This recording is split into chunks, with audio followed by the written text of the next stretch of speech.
কয়েকদিন আমি আমার শিষ্যের বাড়ি যাব। বলি তুমি আমার রাধা মাধবের সেবা দিতে পারবে তো?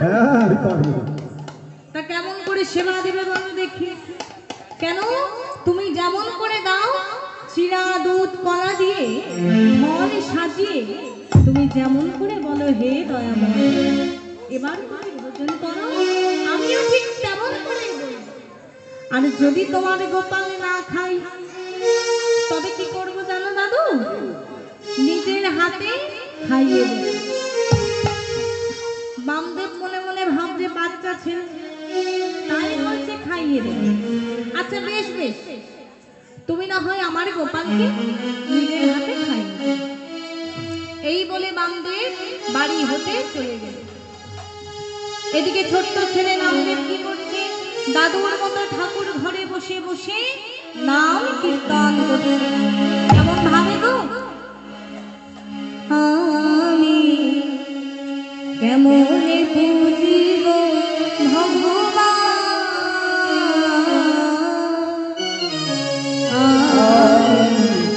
কেমনে পুজিব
Oh